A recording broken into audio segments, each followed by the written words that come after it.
Oke, assalamualaikum warahmatullahi wabarakatuh. Bertemu dengan saya lagi, Frandi, di video ke-9 YouTube Mastery 1.0. Oke, di video kali ini kita akan membahas tentang konsistensi metadata. Untuk penjelasan lengkapnya, mari simak video berikut ini.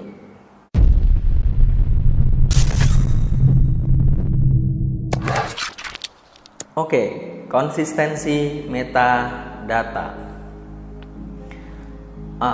Sebelum kita bahas kenapa kita harus konsisten terhadap metadata, mungkin teman-teman masih ada yang belum paham ya. Jadi metadata itu apa? Jadi metadata itu adalah informasi terstruktur yang mendeskripsikan, menjelaskan, menemukan, atau setidaknya menjadikan suatu informasi mudah untuk ditemukan kembali, digunakan atau dikelola. Jadi metadata ini mengandung informasi mengenai isi dari suatu data yang dipakai untuk keperluan manajemen file atau data, dan nantinya itu dalam suatu basis data.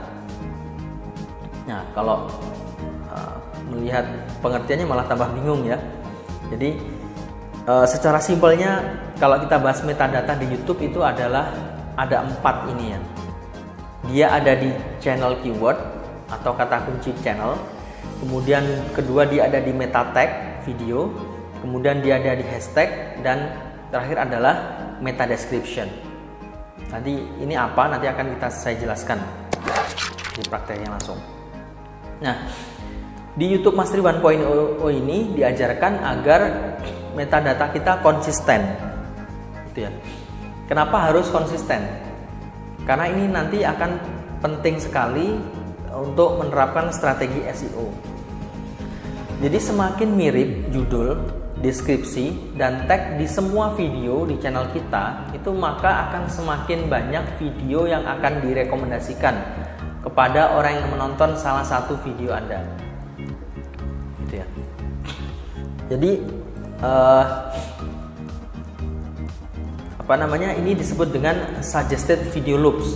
Jadi ketika Anda salah satu orang nonton video kita, gitu ya, misalkan judulnya tentang rahasia A misalkan. Nah, ketika orang tersebut udah nonton rahasia A, maka dia akan tersuggest, yang sebelah kanannya itu akan disuggest video kita sendiri yang masih related dengan pembahasan rahasia strategi A, gitu ya. Mungkin rahasia strategi B.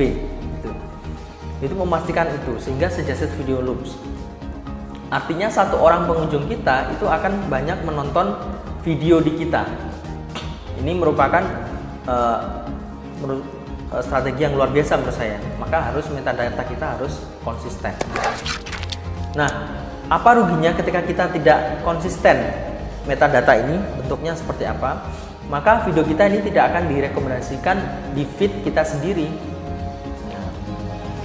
Kalau udah tidak direkomendasikan oleh YouTube, maka apa yang terjadi? Yang pertama, kita kehilangan banyak potensial view yang harusnya tadi orang nonton video kita, kemudian nonton video kita lagi, karena video kita tadi nggak ada yang related gitu ya, atau tidak ada metadata yang konsisten sehingga nggak sama, sehingga orang tersebut bisa jadi untuk berikutnya nonton video dari channel lain gitu. Yang kedua, dia menjadi channel yang bocor. Dan itu adalah tugasmu untuk memberitahu YouTube bahwa kamu layak mengisi tempat itu dengan mengimplementasikan metadata yang konsisten. Tadi ya, ibaratnya kalau kita tidak mengimplementasikan metadata yang konsisten, channel kita ini bocor. Tadi ya, karena satu orang harusnya masih nonton video kita lagi, tapi dia harus nonton video di channel lain, karena kita nggak ada metadata yang konsisten. Jadi itu ya, tentang konsistensi metadata. Nanti kita akan saya jelaskan lebih lanjut untuk masalah implementasinya. Bagaimana konsistensi metadata ini diimplementasikan di channel kita, di video kita. Oke, mungkin begitu video ke-9 kali ini. Sampai jumpa di video berikutnya.